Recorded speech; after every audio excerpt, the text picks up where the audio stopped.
RNE Audio. Descarga la app y disfruta de los programas de RNE y nuestros podcasts originales.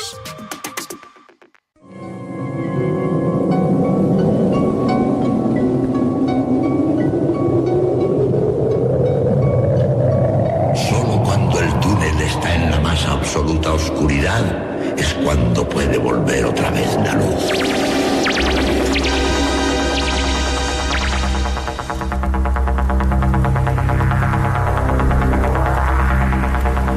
Estás entrando en el espacio en blanco.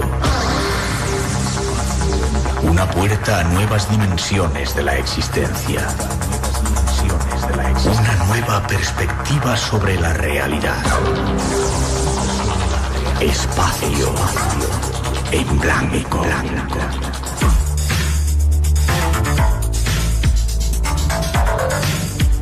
Una producción escrita y dirigida por Miguel Blanco.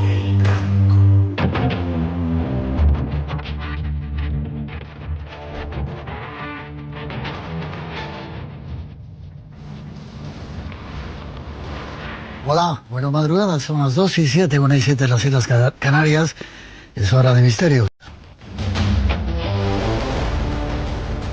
Luego ya comenzamos en directo desde el estudio 101 de la Casa de la Radio, con los saludos de todo el equipo que esta noche se encarga de realizar el programa. La parte técnica, David García y Manuel Linares. Hoy comparte el equipo ya de vacaciones. Juan Gómez estará en la redacción, Natalia Sotillos en la realización y coordinación. Y este que os habla, Miguel Blanco. Un placer estar con todos vosotros. Nuestras redes sociales están ya listas. Déjate caer en nuestras redes. eBlanco Radio, RNE. Por WhatsApp, 633 50 50 11. Y en el mail, espacioenblanco@rtve.es.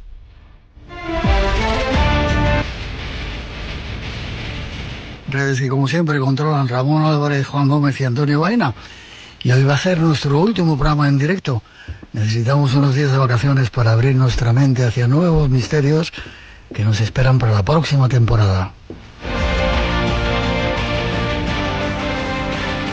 Temporada que llegará con novedades. La primera es que vamos a comenzar un poco antes. Va a ser siempre madrugada sábado al domingo y comenzaremos a la 1, a las 12 en las Islas Canarias. Recordadlo para no perder ni un solo minuto en la nueva temporada del Espacio en Blanco ya en septiembre.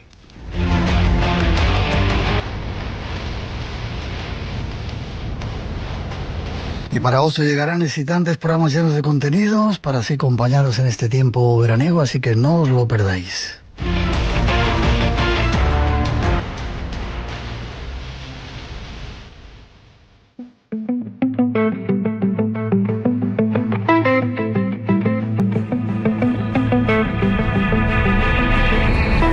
Y para comenzar, saludar a nuestro invitado especial aquí en directo en nuestro estudio, Luis Miguel Domínguez.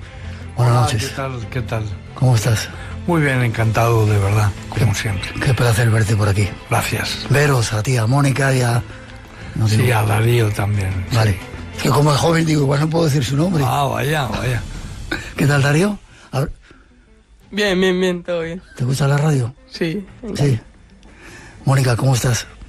Pues muy contenta de estar otra vez aquí acompañándoos. Acabáis de llegar de Grecia. Sí, hemos pasado unos días maravillosos en la Grecia auténtica y poco visitada por el turismo, que es la Grecia continental. No digas el sitio porque si no se llena de gente.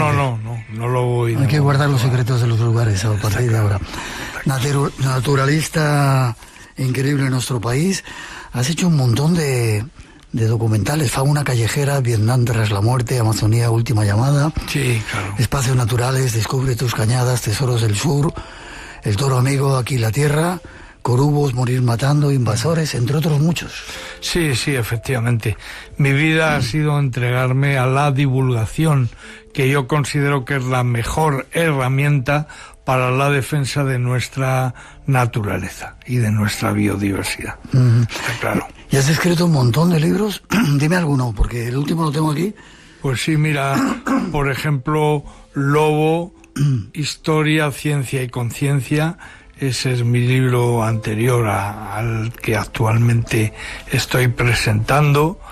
Y sobre todo lo más curioso es que el mayor trabajo editorial mío ha venido después de un ictus. Es curioso cómo los médicos, los neurólogos te dicen va a haber daños cognitivos, cuidado, Luismi seguramente no va a volver del estado de coma, pero si vuelve, volverá en una situación de daño cerebral sobrevenido importante. Y yo voy y escribo de momento ya 10 libros. ¿Desde entonces? Escritos y publicados, sí. La madre Imagínate. que te parió. Sí, es verdad, es así. El último se llama Casas de Fieras y Zoológicos Humanos. Sí. Cuando tuviste el ictus, viniste yo creo la primera vez al Sin programa. duda, fue la primera salida mía hacia los medios de comunicación y a través de ellos y concretamente de tu voz y de tu programa, en mi contacto primero con la población después de haber estado realmente muerto, pues fue aquí, claro. Sí. Muy emocionante. Yo cada vez que vengo me emociona. Déjame que le diga a los oyentes, habíamos posibilitado que hiciera como acababa de llegar de viaje de Grecia, igual estaban cansaditos, la posibilidad de que hicieran el programa conectando desde casa, pero Luismi y su gente ha dicho, vamos a verte. No, hombre, claro, es que esto además me conecta con lo que yo he sido toda mi vida. Y eres. Claro, yo empecé aquí en esta casa, ¿no? Yo la recorría con toda la ilusión del mundo en un brazo y en el otro, a la altura del sobaquillo, aquellas carpetas en las que yo llevaba mis proyectos mecanografiados con mi Olivetti, en fin, y llenos de Tipex, todos aquellos proyectos para hacer en la radio, en Radio Nacional. Y bueno, aquí me tienes ahora, pero esta casa para mí es muy importante, mucho. Eres un referente en el mundo o lo has sido, en el mundo del naturalismo. ¿La gente se acuerda de ti todavía o ya? Sí, mucho, y esto me ilusiona especialmente. Sobre todo, ya sabes, si a ti te pasa, estoy seguro igual, cuando la gente te saluda y tú dices, pero bueno, ¿y por qué no? Y te dicen, es que usted sale en televisión o usted sale en la radio, y tú te quedas así parado y dices, bueno, ese no es el motivo más importante, ¿no? A mí, efectivamente, ya, afortunadamente, con el paso del tiempo, la gente me saluda entendiendo sobre todo quién soy y a qué me dedico. Y con qué cariño, ¿verdad? Claro, el hecho de la tele o de la radio o de los medios es un añadido que viene con el tiempo, pero lo más importante es que tu labor realmente sea auténtica, sea verdadera, y en mi caso concreto el hecho de la militancia ecologista, que yo considero fundamental para afianzar aún más mi figura y mi persona, ¿no?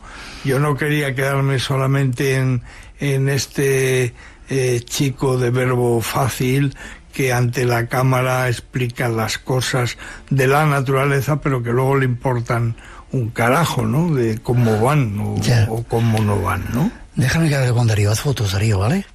Claro. ¿Cómo ves a tu colega? Bien, ¿no? ¿Cómo lo has visto? ¿Has visto sus documentales? Sí. ¿Y qué te parecen? ¿Qué te parece tener en casa a un personaje? Tampoco he visto muchos, Ahí. Joder. Lo apunto, Lo apunto, Darío, lo apunto. He visto el de Amazonia. Qué chulo es. es, La verdad, lo vi muy pequeño y eso me encantó, la verdad. ¿No te gustaría algún día ir a esos sitios donde has estado? Hombre, sí. La verdad es que sí. Ojalá. Haz fotos, ¿vale? Vale. Antes de empezar. Qué tío más guapo, qué suerte he tenido yo en la vida. Que se haya cruzado en mi destino Darío. Y Mónica. Y Mónica, claro, obviamente la mamá, mami y la criatura a mi vera. Vamos a ponernos serios. ¿Cómo ves el mundo actualmente? Antes de empezar a esas casas de fieras.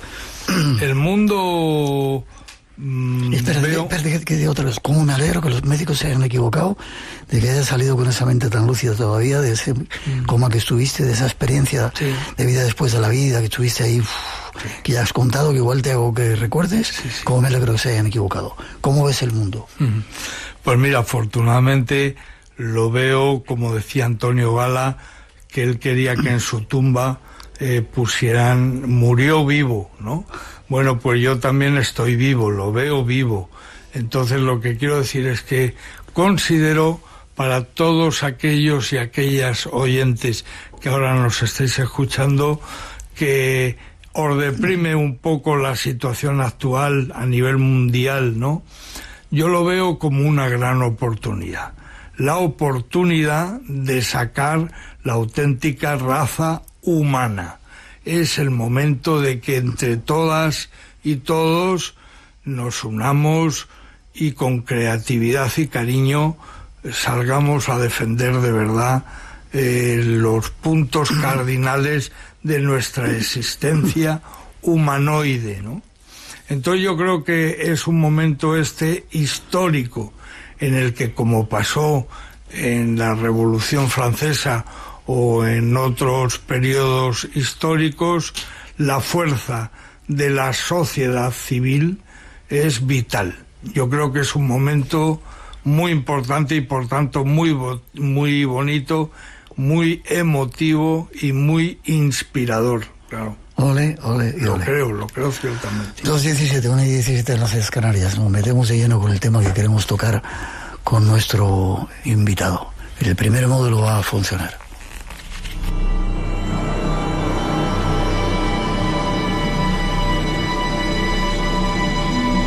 Debido a los millones obtenidos por las actividades ilegales que realizó, Pablo Escobar construyó un zoológico privado en su propia finca, la Hacienda Nápoles. Este zoológico incluía animales exóticos como elefantes, jirafas e hipopótamos, algunos de los cuales viven en la región hoy en día.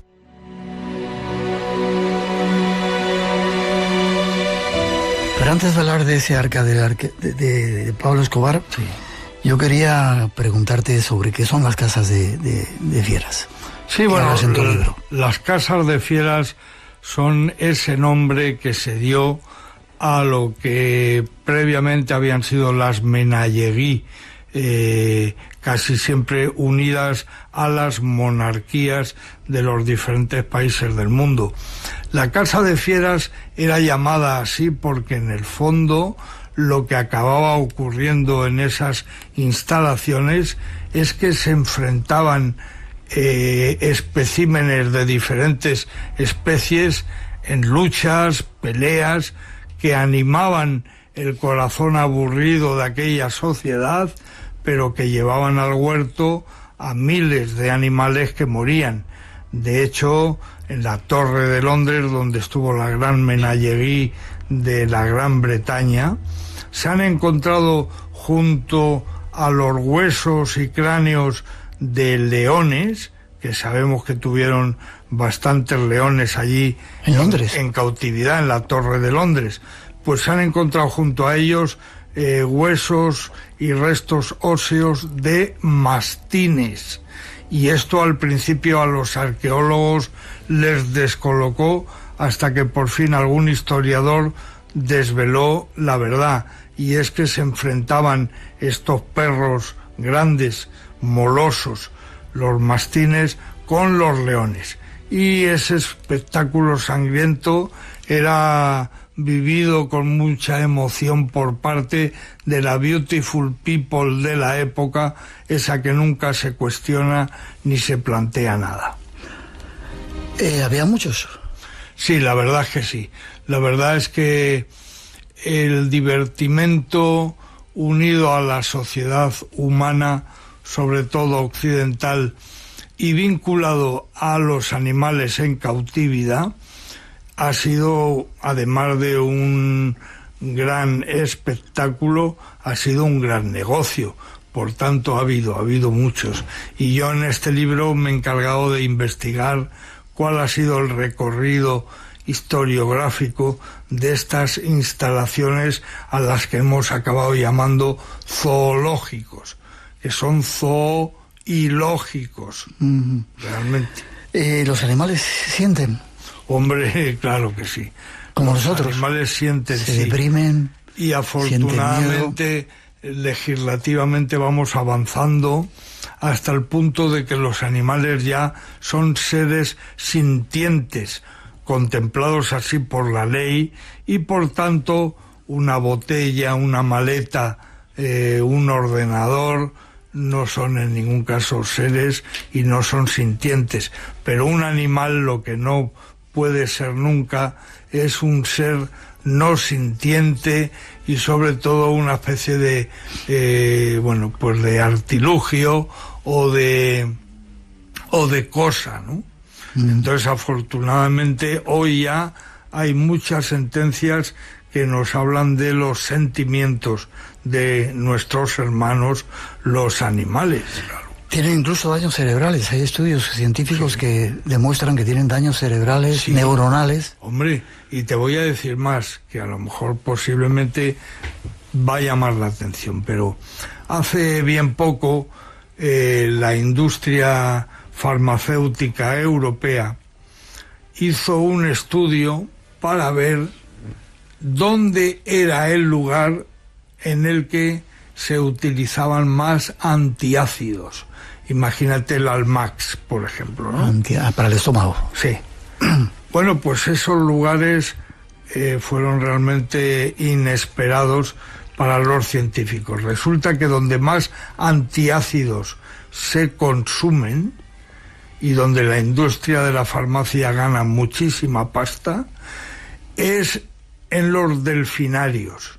¿Qué me dices? Sí, porque los cetáceos, el estrés que les produce la cautividad, les provoca igualmente una serie de problemas gástricos que les llevan a tener que ser consumidores casi compulsivos e involuntarios de antiácidos. Así que fíjate la broma. Y a nivel neurológico exactamente igual.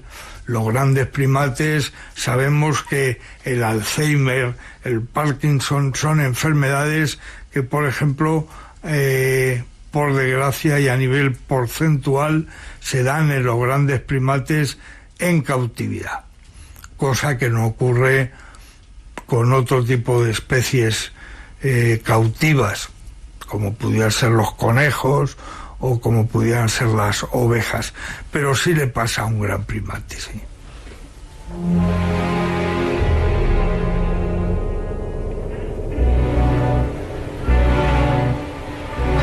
Hay un caso que cuentas en el libro de Buenos Aires, se llamaba Sandra.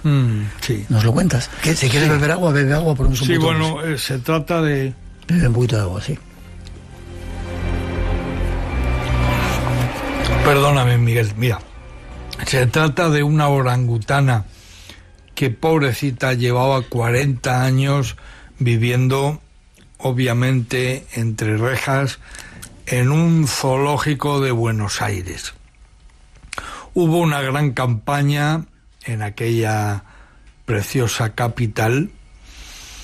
Hubo una gran campaña del animalismo internacional y argentino con la colaboración de la Fiscalía y de una jueza que especialmente se tomó este caso muy en serio. Sandra llevaba 40 años cautiva y al final la jueza la declaró persona no humana y sujeto de derecho. Es decir, lo que he dicho anteriormente, Sandra no era un mueble, Sandra no era, como decían los antiguos contratos del cine, un semoviente, sin más. Sandra era una persona no humana y, por tanto, a través de esta sentencia maravillosa, lo que conseguimos es demostrar que es absolutamente incompatible con el estatus de persona no humana la cautividad y una vida indigna. Es decir, tú imagínate que a un ser humano, a ti o a mí, sin haber pasado por un juicio previo, nos condenan a cadena perpetua, ¿no? Pues esto es exactamente lo que se ha hecho con los grandes primates y lo que se hizo con Sandra. Bueno, esto fue un éxito rotundo del animalismo. Qué mal suena eso del animalismo, ¿eh? Suena mal, pero lo digo esta noche especialmente intentando una vez más demostrar que Luis Miguel Domínguez, que es naturalista y no solo animalista, Luis Miguel Domínguez apuesta siempre por la suma, mientras otros restan o dividen, yo no, yo estoy en la suma, y considero muy importante que el animalismo y el naturalismo o el conservacionismo nos unamos en la defensa de los animales y de la naturaleza, sabiendo como sé que los naturalistas como yo estamos más pendientes quizá del contexto que del animal solamente. Por eso esa diferencia entre animalismo y naturalismo. Vale. Luego voy a ser más crítico y te voy a preguntar por qué defender tanto a los animales y no defender a los seres humanos. Sí, bueno, claro. Camellos en Aranjuez, ¿había camellos en Aranjuez? Uy, madre mía, por supuesto, hubo muchísimos camellos en Aranjuez. En realidad no eran camellos, eran dromedarios, ya sabes, solo una joroba. Y casi todos ellos venían de Argelia. Y especialmente fue Carlos III el que heredó, como rey de España, heredó la camellada de Aranjuez, que era una cabaña ganadera muy interesante, porque los camellos, los dromedarios, no tienen herradura, no había que herrarles, no tienen cascos. Y por tanto en los parterres que rodean a los palacios maravillosos del Real Sitio de Aranjuez no los dañaban. O sea, los dromedarios podían caminar por aquellas arboledas sin hacer daño al pavimento. Y otra cosa que hizo que estos animales acabaran allí por centenares... Pero eran fue... para disfrute del rey y de la nobleza. Y eran, fíjate, como innovación en la movilidad. Por ejemplo, montar a caballo, todo el mundo en aquella época medio sabía. Pero claro, de repente aparece un animal tan raro, tan feo, tan extraño, que además hace una genuflexión cada vez que alguien se va a montar en él, ¿no? Y esto es como imaginar un coche de estos que abren las puertas, tipo el coche de Batman, hacia ¿no? Arriba, ¿no? Claro, pues un dromedario era un animal en ese sentido muy especial. Y en Aranjuez, que como hay que recordar una y mil veces, Aranjuez fue un experimento agropecuario en el que se implicó personalmente Carlos III.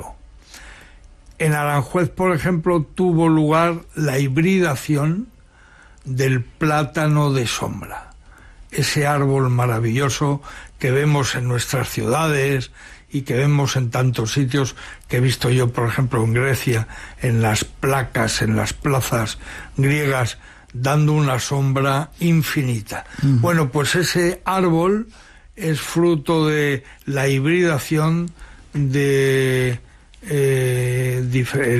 diferentes especies de árboles que se dieron en Aranjuez precisamente, y a nivel zoológico igualmente. Así que sí hubo mucho dromedario. ¿Y desaparecieron de repente o...? Vino un problema, vino una plaga típica de estos camélidos que acabó con ellos, pero que por lo menos aguantaron 5 siglos, siendo realmente la envidia de las monarquías europeas, ¿no? Porque Carlos III se empeñó en viajar incluso personalmente a Orán y a Argel a adquirir diferentes ejemplares que luego fueron situados en Aranjuez, incluso en instalaciones que se crearon y se construyeron para ellos. Muy bonita historia, a mí me lo parece. Sí, sí. Parece que esto no tiene misterio, pero detrás de todo lo que vas a ir contando a lo largo de la noche hay montones de misterios y sobre todo cosas que no conocemos. 2:30, 1:30 en las Islas Canarias. Ahora sí, vamos a ir a conocer el arca de Pablo Escobar. Tenemos un cortecito que hemos puesto antes, que vamos a repetir. Debido a los millones obtenidos por las actividades ilegales que realizó, Pablo Escobar construyó un zoológico privado en su propia finca, la Hacienda Nápoles. Este zoológico incluía animales exóticos como elefantes, jirafas e hipopótamos, algunos de los cuales viven en la región hoy en día. En el libro hablas del arca de Pablo Escobar. ¿Por qué? Como un ejemplo de... Es el ejemplo claro y contemporáneo de que los horteras con pasta suelen exhibir ese poderío, sobre todo manteniendo animales exóticos en cautividad. Esto le pasaba a los reyes, les ha pasado durante toda la historia, y eso es lo que yo cuento, pero también le pasó a este tontorrón de Pablo Escobar, que él se creía absolutamente inmortal y que en el fondo lo que él hace es replicar a otros. Hoy lo sabemos, las rutas de la droga, las rutas del tráfico de armas o de seres humanos en el planeta coinciden con las rutas de tráfico ilegal de especies exóticas. Esto ha sido así siempre. Pero fíjate, Pablo Escobar... Perdona, ¿y lo lleva la misma gente o son diferentes? Bueno, en ocasiones son los mismos indudablemente. Vale. Pablo Escobar, ya decías. Mira, Pablo Escobar lo que hace es replicar lo que ya hacen otros capos de la droga.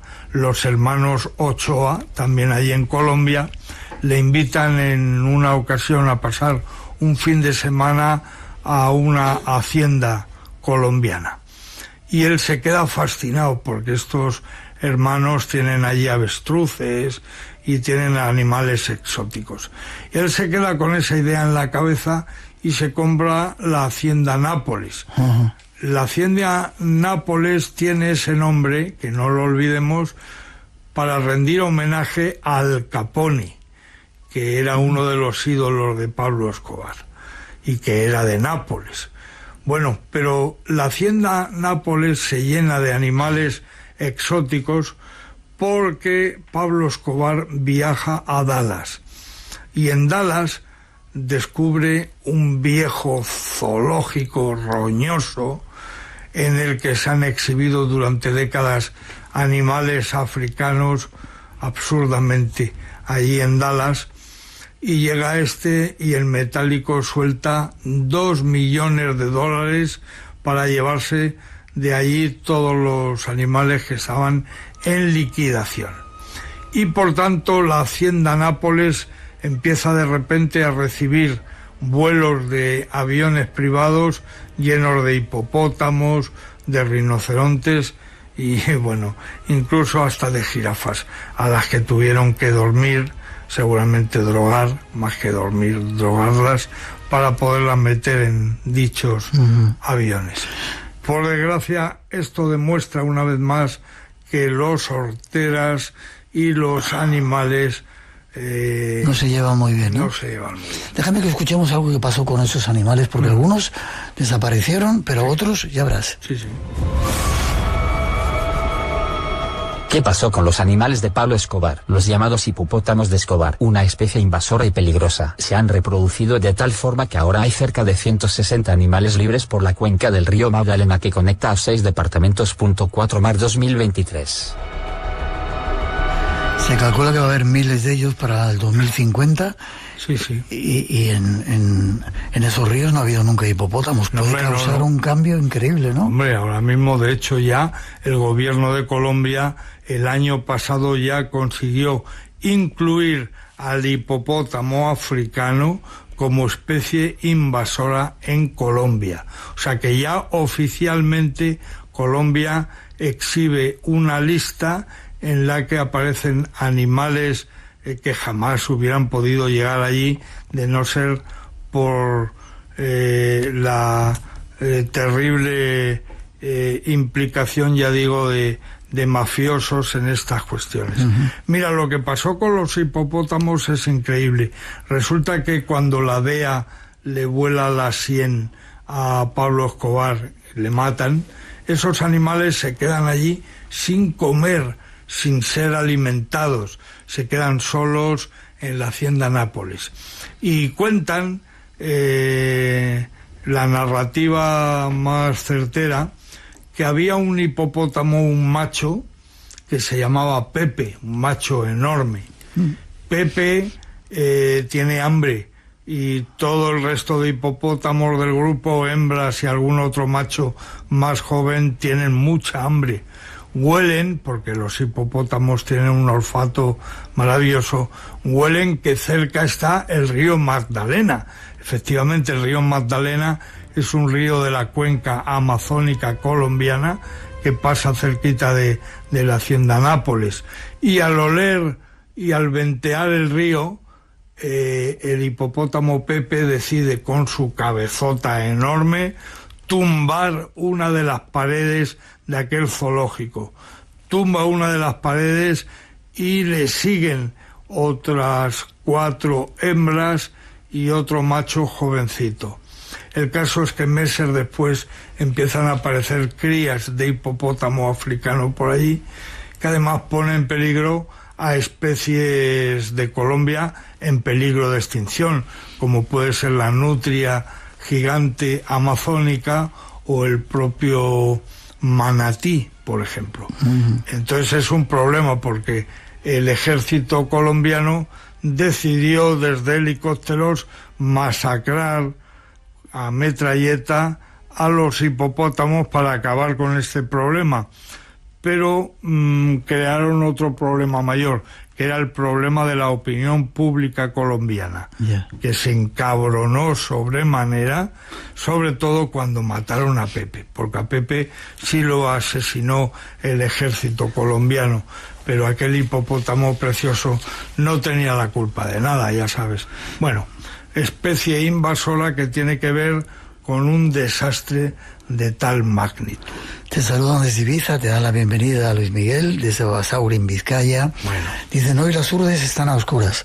Es un espacio en negro que llenáis vosotros en blanco. Aquí el misterio está asegurado. Las urdes son un misterio. Hombre. Alejandro te saluda desde León. Desde Alesún, que no sé de qué parte será. José Vicente, desde Puerto de Santa María. Nuestros mejores deseos, dicen, para el gran Luismi. Gaby Carlos nos saludan desde México. No solamente tenía Pablo Escobar todo esto, sino que he visto multitud de vídeos en el que árabes, parece que son árabes, tienen leones, tienen leopardos, tienen tigres. En España también había alguien que tenía un tigre, me parece, ¿no? Yo no quiero nombrarle.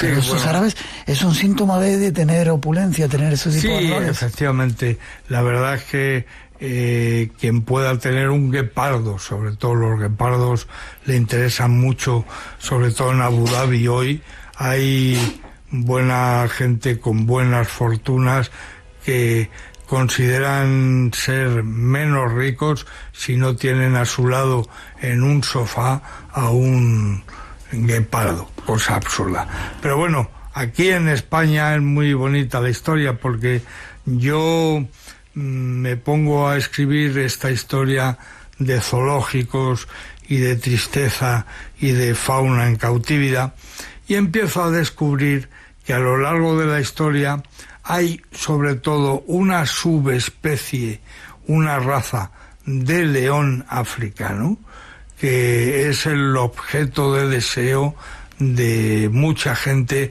a lo largo de los siglos, hasta que se extingue, obviamente. Estoy hablando del león de Berbería, el león del Magreb, el león marroquí, del Atlas.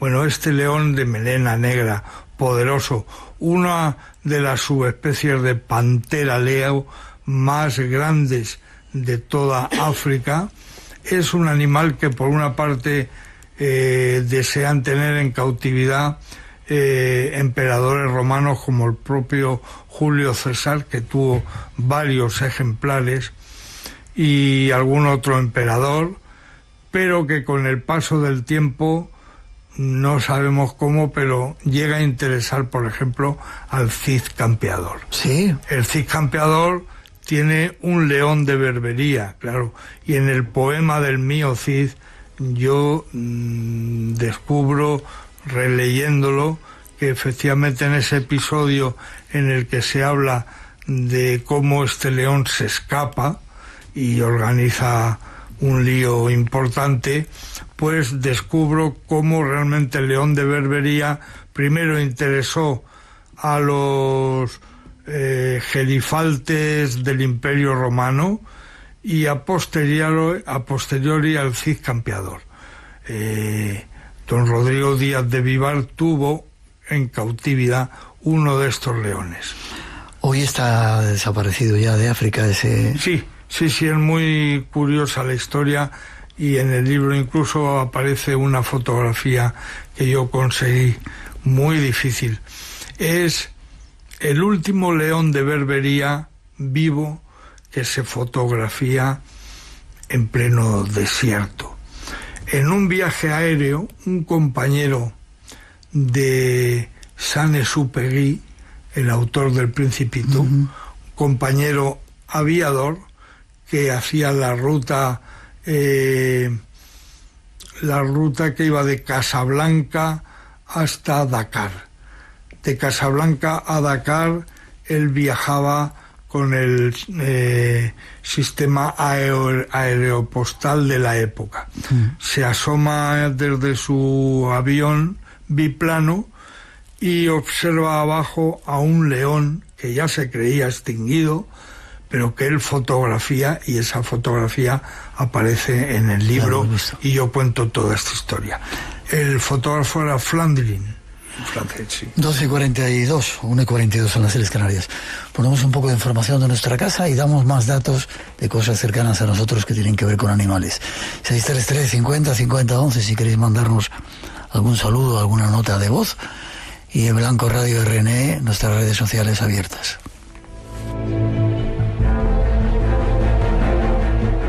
Radio Nacional de España, la que quieres. No dejar correr el agua. Si un grifo gotea, arreglarlo. Poner la lavadora y el lavavajillas solo cuando estén llenos. Regar por la noche o poner riego automático por goteo. Meter una botella llena en la cisterna. Si sabemos lo que hay que hacer, Darse una ducha rápida en vez de bañarse. ¿a qué estamos esperando? Cuando abras el grifo, sé responsable. Objetivo RTV, Agenda 2030. Y recuerda, España a las 8 fin de semana, sábados y domingos a las 8 de la mañana. Radio Nacional de España, la que quieres. ¿Buscas respuestas a nuestras mismas preguntas? Estás en el sitio indicado. Estás en Espacio en Blanco, con Miguel Blanco. El domingo a las 2 de la madrugada, en Radio Nacional. Algo que mucha gente no sabe del Retiro es que en el interior tuvo un zoológico de animales vivos. Ahí detrás, en esa jaula, había un león. Y aquí dentro, aunque bueno, se puede ver la figura de un elefante, aquí dentro había monitos pequeños. Y bueno, también había un elefante en su tiempo. Se llama La Casa de Fieras y, según estoy leyendo, estuvo activo hasta 1972, es decir, hace nada. No me cuentes la historia del elefante Pizarro, lo hacemos luego. ¿Tú conociste esa Casa de Fieras? Sí lo conocí, y de hecho yo he dedicado este libro a un oso polar. Un oso polar que movía la cabeza con el típico tic neurótico de un animal en cautividad. Este oso polar no lo olvidaré jamás. Cada vez que mis padres me llevaban a la Casa de Fieras, yo me quedaba con la boca abierta mirando a aquel majestuoso animal que movía la cabeza de manera enloquecida en busca de una gota de agua que caía del techo, una especie de gota malaya que, digo yo, no le atravesaba el cráneo, pero sí la vida, ¿no? Entonces le dedico el libro a ese oso polar. Es una vergüenza. Aquella exhibición, claro, yo lo vi como muchos madrileños lo vieron, ¿no? Yo también lo vi. Sí, Yo también lo vi. Hay datos que dicen que en 1774 Carlos III mandó construir un zoo en la actual Cuesta de Moyano. Sí. Después su hijo Fernando VII trasladó el zoo a lo que hoy conocemos como la Leonera. Y cuando llegó la Primera República, el ayuntamiento pasó a hacerse cargo y duró, el rey Alfonso XIII la inauguró en 1921 y estaba en el Retiro. Sí, estaba Mucha en el gente no Retiro. lo conocerá, muy cerca donde se hace la Feria del Libro, Claro, y donde hemos hecho el programa este año allí. ¿Qué animales había? Pues mira, había de todo. Hay una cosa muy interesante, y es que este zoológico urbano era considerado el segundo más importante de toda Europa, después del de Viena. Porque además hay una parte de la narrativa al respecto muy interesante, y es que, por ejemplo, Madrid recibe muchos animales de zoológicos que han sido enormemente castigados en la Segunda Guerra Mundial. Por ejemplo, el zoológico de Berlín, o por ejemplo incluso zoológicos japoneses. Muchos animales de esos zoológicos de Japón o de Berlín acaban en la Casa de Fieras del Retiro madrileño, con lo cual el parque zoológico madrileño adquiere una dimensión inesperada, precisamente al estar España fuera de la contienda bélica de la Segunda Guerra Mundial. Pero al mismo tiempo hay un periodo horrible, que es el de la Guerra Civil. La propia Guerra Civil hace que se den algunos episodios dantescos, y es que hay que alimentar a la población, a los madrileños. No me digas que mataban a los animales. Sí, y hay un periodo en el que se matan cebras, muchas cebras, impalas, con la idea de que esa carne pueda ser consumida por los madrileños. Esto pasó en plena Guerra Civil, sí. En fin, pero bueno, una parte más de nuestra historia, que curiosamente en el caso de los animales casi nunca ha sido contada. ¿Qué datos hasta cuándo duró? Sí, bueno, realmente... Me parece que lo ha dicho el corte, es 1900 Sí, hace 2 días. Hasta el año 72, hasta 1972. Pero es que además, tú fíjate, en el Parque del Retiro, concretamente en el pabellón de cristal del Retiro de Madrid, se llegan a exhibir personas, seres humanos, cuando se acaba la moda de los animales en cautividad y se inicia una moda nefasta, que es la de exhibir personas. Hablaremos dentro de un poquito de todo ello. ¿Hay más datos de alguien de un ser, un animal que vivía o que estaba en ese retiro? Vamos a escucharlo. Lo hemos sacado de nuestros compañeros El Punto sobre la historia.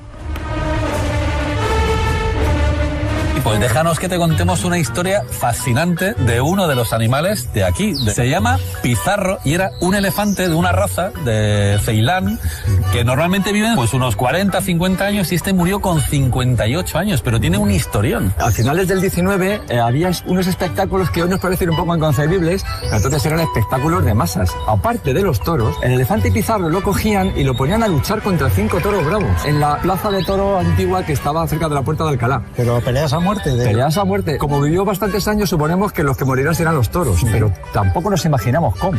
Tal como el Coliseo de Roma, ¿no? Literalmente como el Coliseo de Roma, exactamente. Pues el elefante Pizarro un día ya se hartó de espectáculos y de tonterías, se escapó y, como un elefante en una cacharrería, entró en comercios y montó la de Dios. Pues hoy seguramente al pobre elefante Pizarro le hubieran hecho filete y se hubieran ahorrado la comida de los felinos de 2 meses.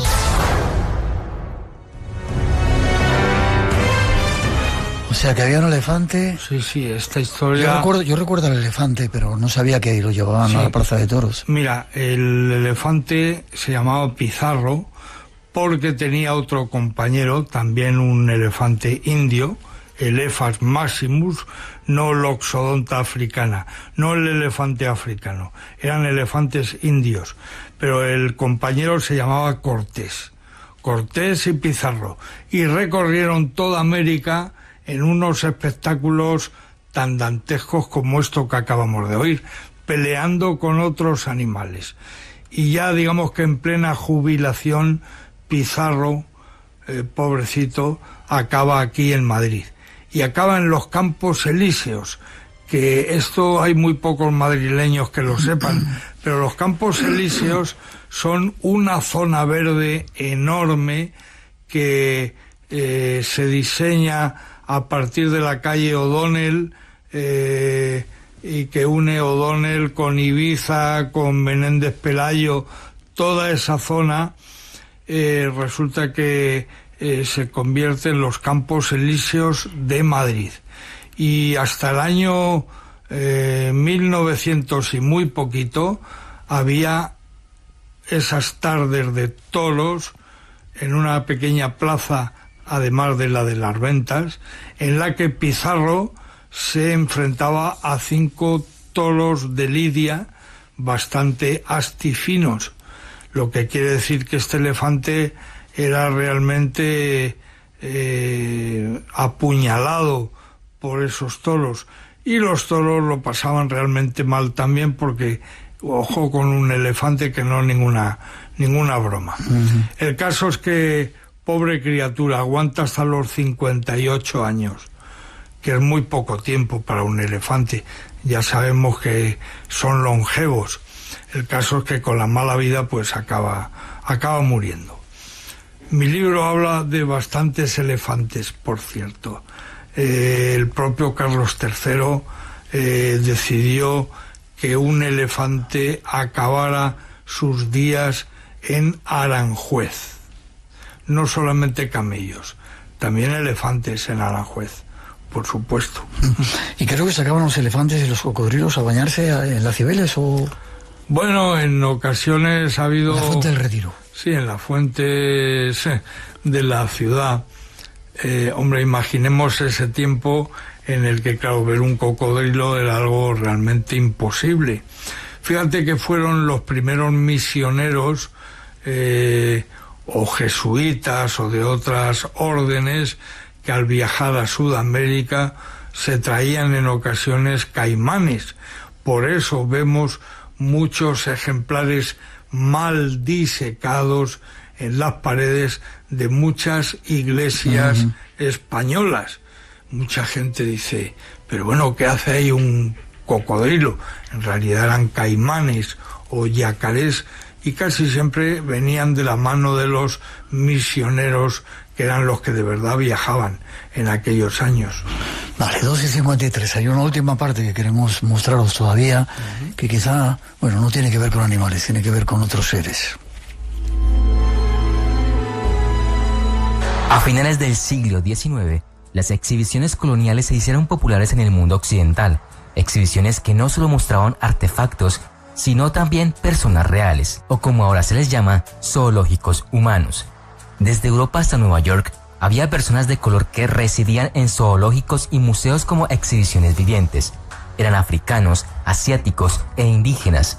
Estaban en exhibición vestidos o desnudos, en hábitats naturalistas que pretendían parecerse lo más cerca posible a la tierra natal de cada cautivo.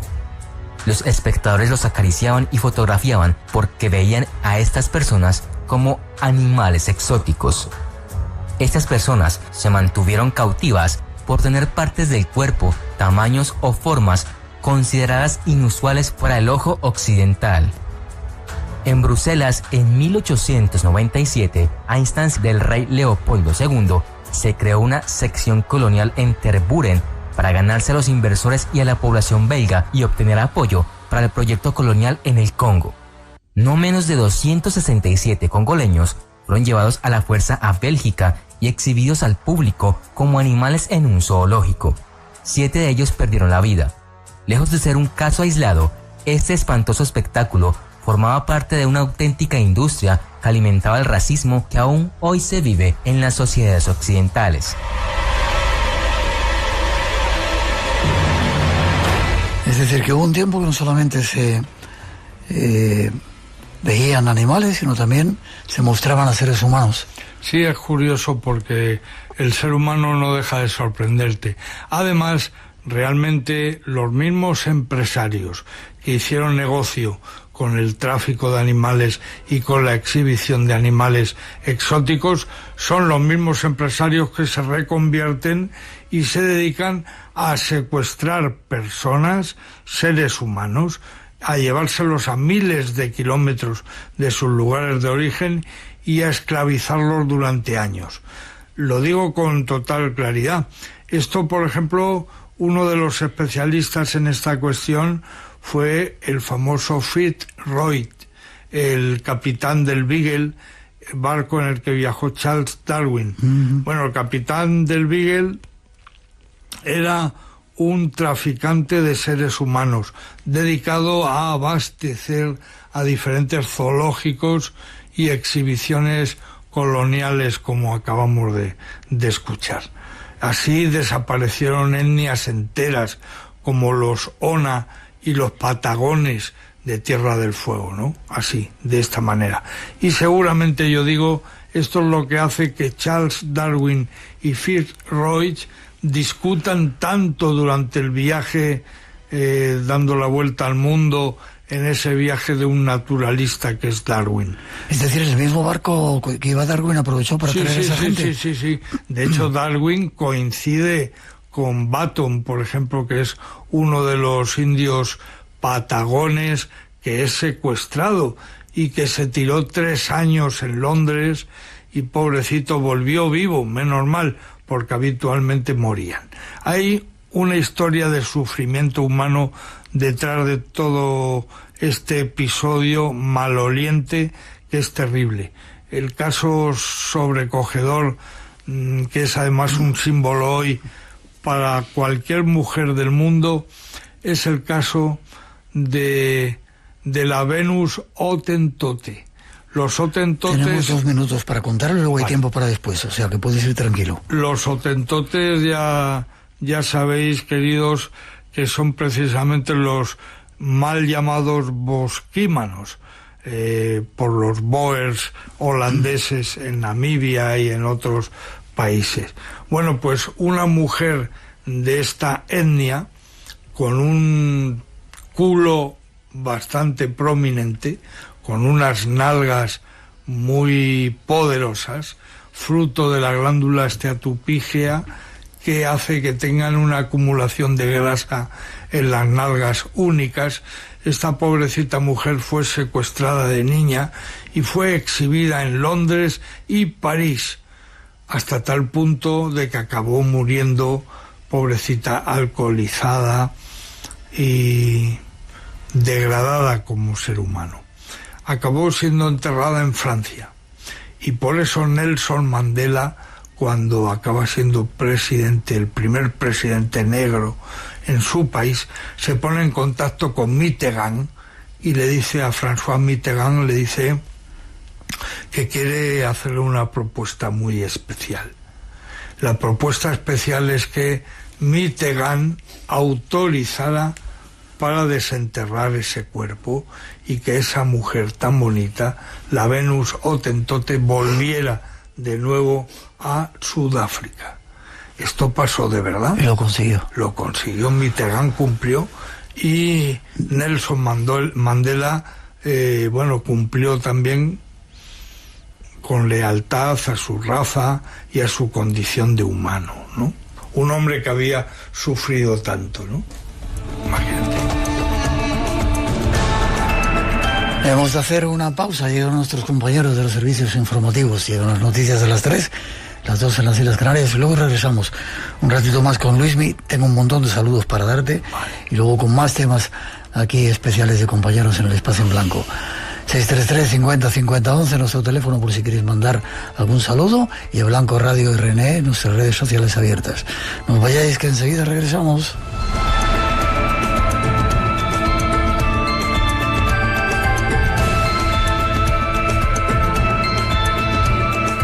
Espacio en Blanco, tu cita con lo desconocido, en Radio Nacional, con Miguel Blanco.